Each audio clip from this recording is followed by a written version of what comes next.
क्या नाम था? सब लोग इधर देखो, क्या नाम था? ताज बेगम। तो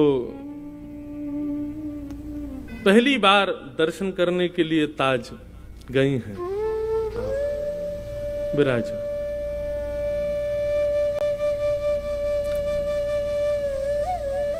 बोलो वृंदावन बिहारी लाल की। बहुत ध्यान से सुनना। ताज बेगम पहली बार अकबर के साथ गोवर्धन गई। अच्छा, अकबर के ऊपर एक चीज तो लगती है कभी कभी, अकबर के ऊपर कृपा तो थी ठाकुर जी की। वो वृंदावन भी जाता था, गोवर्धन भी जाता था तो वो अकबर ही, पर उसको संतों के दर्शन खूब हुए। स्वामी श्री हरदास जी ने बड़ी कृपा की, गुसाई विठलनाथ जी का बड़ा आश्रय प्राप्त हुआ अकबर को। था तो वो मुगल, लेकिन उसके शासन में, अब मेरे पढ़ने में ना आई हो तो बात अलग है, लेकिन जहां तक मैंने देखा कि उसने कभी मंदिरों को और किसी भी हिंदू वैदिक सनातनी को कभी ज्यादा कष्ट तो नहीं दिया। दर्शन आदि करने देता था सबको। आपके ओरछा के राजा मधुकर शाह जी भी मित्र थे अकबर के। तो अकबर ऐसे कभी कभी दिग्विजय के लिए घूमने जाता था। गोवर्धन गया, गुसाई जी से प्रार्थना की कि हमको श्रीनाथ जी का दर्शन करना है। गुसाई जी बोले देखो हमारे मंदिर का निधान है, विधान है कि केवल वैदिक हिंदू ही भीतर प्रवेश कर सकते हैं भगवान। तो आपको दर्शन की यदि इच्छा है तो हमने एक ना मंदिर में खिड़की बनवा रखी है, वहां से हम दिखा देंगे ठाकुर जी आपको। अकबर बोला वहीं से दिखा दो। तो अकबर ने वहां से ठाकुर जी को देखा, ठाकुर जी को दर्शन करके वो चला गया। जैसे ही ताज बेगम बैठी उस खिड़की में और जैसे ही उस झरोके में से ठाकुर जी को देखा, अब तो स्थिति हो गई कि नेत्र बंद करे और वही छवि दिखाई दे ठाकुर जी की। यही पीछे जो छवि, ये गोवर्धन नाथ स्वरूप ठाकुर जी का, यही छवि दिखे। अब तो वो जहां जाए उसको वृक्षों की भी आकृति ऐसी दिखाई दे, उसको मयूरों की आकृति भी ऐसी दिखाई दे, वो रोटी भी देखे तो रोटी की आकृति भी ऐसी दिखाई दे। जहां देखे जित देखूं उतित श्याममयी, जहां देखे वहां श्याम सुंदर दिख रहे हैं। अब इसको आप क्या कहोगे बताओ?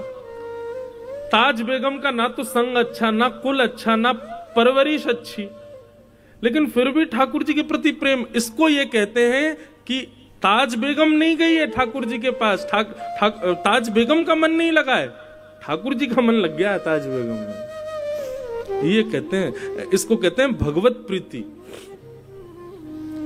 एक तो होता है हमको ठाकुर जी प्रिय लगते हैं, एक होता है ठाकुर जी को हम प्रिय लगे। ये कथा आदि इसलिए है भैया, हम लोग ताज बेगम जैसे तो नहीं है। ताज बेगम का जरूर पूर्व जन्म का कोई सत्कर्म होगा कि ठाकुर जी को प्रिय लगी, पर ये कथा आदि हम इसीलिए सुनते हैं ठाकुर जी को हम प्रिय लगे, हमें देख के ठाकुर जी रीझ जाए। ताज बेगम को खूब ज्वर चढ़ने लगा, बुखार आने लगा। बादशाह ने खूब वैद्य बुलाए, हकीम बुलाए, लेकिन कोई ठीक नहीं कर पाया। एक दिन बादशाह से जाकर के ताज बेगम ने अपने मन की बात कही, बादशाह हमारा ज्वर ठीक नहीं होगा, क्योंकि ये कृष्ण विरह का ज्वर है। जब से हम आपके साथ गोवर्धन गए और जब से हमने त्रिभंग लली श्याम सुंदर को देखा, तब से सब जगह हमको वही दिखाई देते हैं। हमें लगता है हमारा जन्म आपके सेवा के लिए या किसी और कार्य के लिए नहीं, हम उन्हीं के लिए पृथ्वी पर आए हैं। आप कृपा करके हमको वृंदावन भेज दो। अकबर ने पहले तो बहुत मना किया, लेकिन बाद में ताज बेगम की बात मान करके अकबर ने उनको वृंदावन जाने की आज्ञा दे दी। ताज बेगम वृंदावन आ गई और वृंदावन में रह करके ठाकुर जी का नित्य दर्शन करती थी। अच्छा, एक बड़ी सुंदर घटना है, ऐसी दो तीन लोगों के साथ हुई है। ताज बेगम को मंदिर में प्रवेश तो था नहीं, वो मंदिर में जाने तो देते नहीं थे। लोग बाग डरे रहते थे, अगर मुगलानी है कहीं भीतर जाकर के कुछ गलत अनर्थ कर दे तो मंदिर अपवित्र हो जाएगा, तो उसको बाहर ही रोक दिया जाता था। लेकिन उसकी भक्ति इतनी प्रबल थी कि वो दर्शन करके आने वालों से पूछती थी, श्याम सुंदर कैसे लग रहे हैं? तो बताते, बोले आज ऐसा मुकुट पहना है, आज कानों में ऐसे कुंडल पहने हैं, गले में ऐसे हार पहने हैं, ऐसी पीतांबरी पहनी है, ऐसी पजम्मी पहनी है। तो उन्हीं का चिंतन करती थी, सुन करके ऐसे ठाकुर जी लग रहे होंगे। और कभी कभी ठाकुर जी की वैसी आकृति रेत में बनाती और वहीं दर्शन कर लेती। बोले वाह श्याम सुंदर, आज आप ऐसे लग रहे हो। धीरे धीरे ताज बेगम की प्रवेश तो था नहीं, वो मंदिर में जाने तो देते नहीं थे। लोग बाग डरे रहते थे, अगर मुगलानी है कहीं भीतर जाकर के कुछ गलत अनर्थ कर दे तो मंदिर अपवित्र हो जाएगा, तो उसको बाहर ही रोक दिया जाता था। लेकिन उसकी भक्ति इतनी प्रबल थी कि वो दर्शन करके आने वालों से पूछती थी, श्याम सुंदर कैसे लग रहे हैं? तो बताते, बोले आज ऐसा मुकुट पहना है, आज कानों में ऐसे कुंडल पहने हैं, गले में ऐसे हार पहने हैं, ऐसी पीतांबरी पहनी है, ऐसी पजम्मी पहनी है। तो उन्हीं का चिंतन करती थी, सुन करके ऐसे ठाकुर जी लग रहे होंगे। और कभी कभी ठाकुर जी की वैसी आकृति रेत में बनाती और वहीं दर्शन कर लेती। बोले वाह श्याम सुंदर, आज आप ऐसे लग रहे हो। धीरे धीरे ताज बेगम की स्थिति इतनी ऊंची हो गई कि अब ताज बेगम किसी से पूछती नहीं थी, अपने नेत्र बंद करके अपने आप ही एक आकृति बनाती थी और दर्शन करके आने वाले से कहती थी, सुनिए आज ठाकुर जी ने नीली चोली पहनी है, आज ठाकुर जी ने गले में मोतियों की माला पहनी है, आज ठाकुर जी ने ऐसी पाग पहनी है, कानों में मत्स्याकृत कुंडल पहने हैं, हाथों में सोने के कड़ूले पहने हैं। और दर्शनार्थी बता, हाँ बिल्कुल ठाकुर जी ने ऐसे ही पहने। तो ताज बेगम आनंदित हो जाती, जय हो मेरे लाल। अब ताज बेगम को मंदिर जाने की आवश्यकता नहीं थी, वो नेत्र बंद करती थी और ठाकुर जी का प्रत्यक्ष दर्शन होता था। मैं कभी कभी मेरे ऊपर एक कृपा हुई ठाकुर जी की, वो सुनाया करता हूं, बहुत ध्यान से सुनिएगा बंधु। भक्ति की प्रधानता। कभी आप मंदिर जाया करें ना ठाकुर जी के, चाहे आप वृंदावन जाओ, चाहे आप महाकाल जाओ, चाहे आप टेकरी हनुमान जाओ, कहीं भी जाओ, ठाकुर जी आपको स्वीकार कर चुके हैं, इसका प्रमाण लेकर के जाओ। और वो कैसे कि बिना दर्शन किए पहले ही सोच लो, आज ठाकुर जी ऐसे दिख रहे होंगे, आज ठाकुर जी की जो वस्त्र पोशाक होगी वो इस रंग की होगी, आज ठाकुर जी गले में माला जो होगी ना वो मोतियों की होगी, आज ठाकुर जी के श्री अंग पर जो पुष्प होंगे वो मोंगरा के होंगे या गुलाब के होंगे या कन्नेर के होंगे। जो विचार करो, 2-3 चीजें विचार करके जाओ, उनको फिर जाकर के देखो ये आज ठाकुर जी ने ऐसा कुछ किया है कि नहीं। अगर एक वस्तु भी आपके मनोभाव से मिलती हुई ठाकुर जी ने धारण की हो तो समझ जाना ठाकुर जी आपसे प्रसन्न हैं। हमारे प्यारे गिरधर लाल जी का प्रथम जन्मोत्सव हुआ नाथद्वार में। तो नाथद्वारा में नियम क्या था कि कथा सुबह होती थी, शाम को उत्सव होता था। हम इतने व्यस्त हो जाते थे उत्सव में कि मैं नाथद्वारा श्रीनाथ जी दर्शन करने नहीं जा पाता था। पर एक बालक को हमने अपनी तरफ से नियुक्त किया था, भाई रोज तुम जाना और दर्शन करके हमको बताना आज ठाकुर जी लग कैसे रहे। वो ठीक है। तो सुबह सुबह उठ करके ठाकुर जी का स्नान आदि करा के उनका श्रृंगार करते, श्रृंगार करके आज जैसे पीली पीतांबरी पहना दी, सिर पर लाल पाग पहना दी, ठाकुर जी को नीली हटरी के अंदर विराजमान कर दिया। और इतने में 8:30-9 बज जाते, मैं तुरंत नाश्ता करके कथा में, वहां राजभोग आरती जब होती नाथद्वार में, उसके बाद कथा विश्राम होती थी 1 बजे। तो दर्शन में कर ही नहीं पाता था। तो पहले दिन व्यास मंच से उतर करके जैसे गया तो वो बालक खड़ा था, उसको मैंने बुलाया। मैंने, हाँ भाई दर्शन कराए तुम ठाकुर जी के? मैंने कहा हाँ। कैसे लग रहे ठाकुर जी? वो ठाकुर जी ने आज पीली पीतांबरी पहनी है, सिर पर लाल पाग पहनी है, गले में मोतियों की माला पहनी है और ठाकुर जी नीली हटरी में बैठे। मैंने कहा हमारे लाल जी की नहीं, मैं कह रहा हूं श्रीनाथ जी ने क्या पहना। बोले हम श्रीनाथ जी का ही बता रहे हैं। मैंने कहा ये तो हमारे ठाकुर जी ने पहना है। बोले कि नहीं नहीं महाराज जी, श्रीनाथ जी ने भी ऐसे ही श्रृंगार किया है। मैंने कि भाई पहले दिन तुक्का लग सकता है, दूसरे दिन देखते हैं कुछ होता है कि नहीं। अब दूसरे दिन हमने ठाकुर जी को फिर कोई बढ़िया सुंदर नीली पोशाक पहनाई और आज कांच की हटरी में ठाकुर जी को विराजमान किया, सिर पर बढ़िया सोने का मुकुट धारण कराया, सुंदर श्रृंगार। अभी भी मुझको ऐसा कुछ नहीं था, मुझे बस लगा ठीक है कल मैच हो गया, आज थोड़ी होगा। कथा करने गए, कथा करने के बाद मंच से उतर के मन, हाँ भाई आज श्रीनाथ जी कैसे लग रहे हैं? बोले महाराज जी आज ठाकुर जी ने सोने का मुकुट पहना है, ठाकुर जी कांच की हटरी में बैठे हैं, ठाकुर जी ने आज लीली पोशाक धारण करी है। अब तो ये सुनकर के मेरे हाथ पांव कांपे, बस नाचने का मन करे। मैंने सच बता भाई, तुम हमारे लाल जी को तो नहीं देख के आए? बोले नहीं नहीं, आपके लाल जी का मैंने दर्शन नहीं किया, मैं श्रीनाथ जी को देख के आया हूं। मैंने कहा चल 2 दिन तो मिल गए। मैंने कि कुछ ठाकुर जी संकेत तो नहीं कर रहे? बोले पता नहीं महाराज जी। तो हमने क्या किया, अगले दिन मैंने कि आज ठाकुर जी को ऐसा कुछ पहनाऊंगा जो मैच ही नहीं होगा। हमने अपने लाल जी को सेहरा पहना दिया, दुल्हा बना दिया। मैंने आज दुल्हा बन के दिखा। सेहरा पहनाया, सफेद पोशाक पहनाई, लाल चुनरी उड़ाई, वो लाल पटका पहनाया ठाकुर जी को, बहुत सुंदर श्रृंगार। और आज ठाकुर जी मोतियों की हटरी में विराजमान किए। अब मेरा कथा में मन नहीं लगे, मुझे यूं लगे कब कथा पूरी हो मैं उससे पूछूं आज क्या पहना है। कथा विश्राम हुई, विश्राम होते कौन प्रणाम कर रहा है, कौन माला पहन, मुझे कुछ नहीं, मुझे वही दिख रहा था। मैंने जल्दी आए इधर, मैंने कि सही सी बता आज ठाकुर जी ने क्या पहना है? बोले आज तो ठाकुर जी दुल्हा राजा बन के बैठे हैं। मैंने कहा जय हो, बोल श्रीनाथ प्यारे की। उस समय की स्थिति में व्यक्त नहीं कर सकता हृदय से, इतना रोना आया, इतना ठाकुर जी को हृदय से लगा के आनंदित हुए कि जय हो ठाकुर जी। आज ऐसा लगा कि मानो उत्सव आपने स्वीकार किया।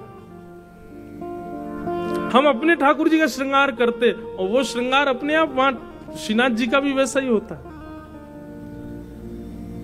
यह है भक्ति। और ऐसे स्वीकारीकरण ठाकुर जी व्यक्त करते हैं।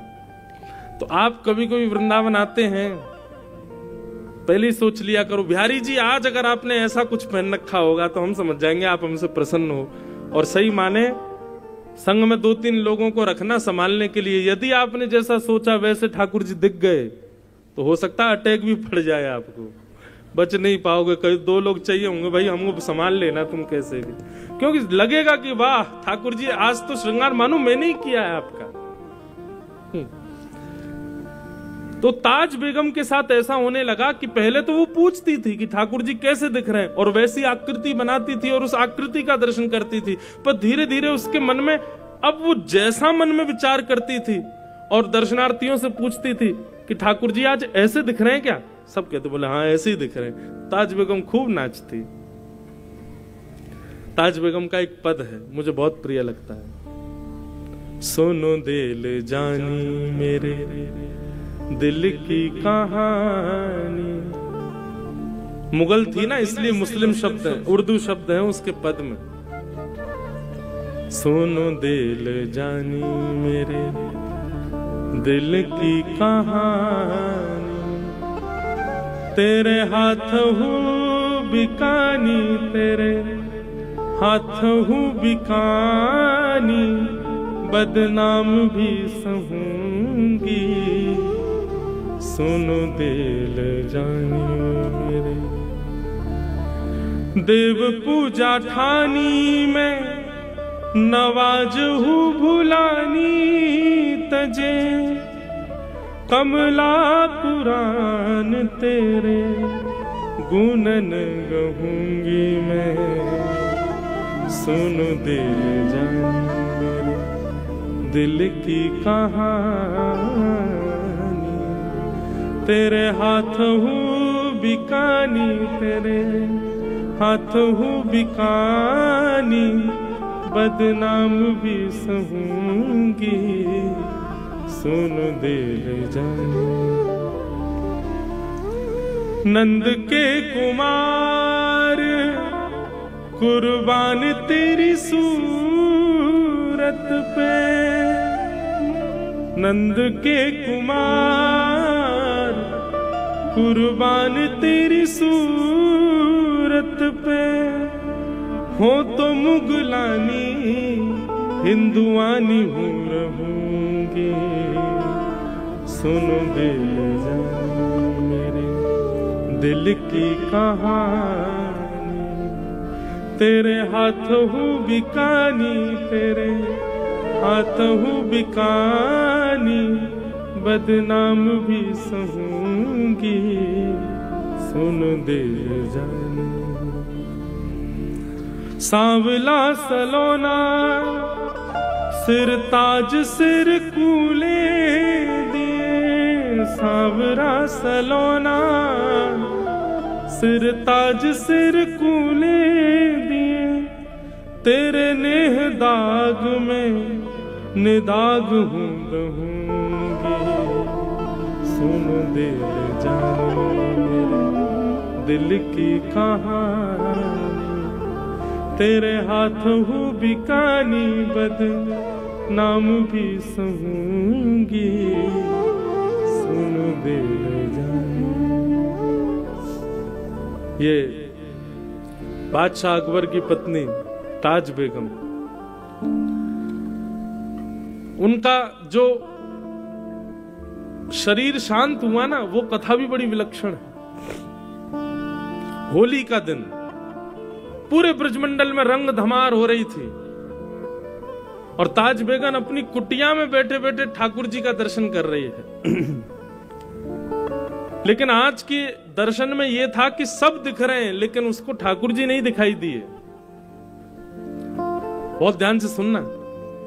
ताज बेगम एक पद लिखती है धमार का, आज भी नाथद द्वार में होली वाले दिन जब ठाकुर जी के कपाट खुलते हैं ना, तो ताज बेगम की धमार गाई जाती है ठाकुर जी के आगे, जो ताज बेगम ने लिखी, अपने अंतिम शब्द थे उसके।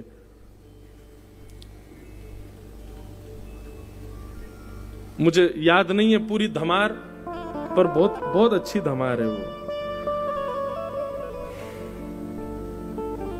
बहुरी ढप बाज रहे, ऐसे उसका प्रारंभ है। बहुरी ढप बाज रहे, ढप बजते हैं ना हमारे वृंदावन में जब होली होती है, तो गाते गाते वो पूरे ब्रज का वर्णन करती है। नंद बाबा अबीर उड़ा रहे हैं, यशोदा मैया गुलाल उड़ा रही हैं, गोपियां एक दूसरे के गाल पे गुलाल लगा रही हैं। अरे कहां तक गए, गैया भी एक दूसरे से अपने अंग को रिगड़ करके होली खेल रही हैं। ग्वाल बाल सब यमुना जी में कूद रहे हैं। इस प्रकार पूरे ब्रज का दर्शन करते हुए अचानक लिखते लिखते वो रुक गई। 5-6 पंक्तियां लिख दी, लेकिन अभी तक ठाकुर जी नहीं दिखाई दिए उनको, सब दिख गए। सबके वर्णन करते करते करते करते करते तभी ताज बेगम के मनोभाव में दर्शन दिखता है कि असंख्य गोपियां सुंदर गुलाल अबीर उड़ा रही हैं। गुलाल के एक जैसे मानो कोहरा जैसे पड़ता है, ऐसे गुलाल का कोहरा पड़ रहा है और उसमें मधुर मोर पिच्छ दिखाई दे रहा है। थोड़ी सी ठाकुर जी की वंशी दिखाई दे रही है। नीलांबर ठाकुर जी लाल लाल गुलाल के बीच में से जैसे ही निकल करके आए, ताज बेगम को लगा मानो प्रत्यक्ष ठाकुर जी सामने आ गए। और वो दर्शन करते ही आधा अधूरा पद लिखा था, वहीं ताज बेगम के प्राण निकल गए।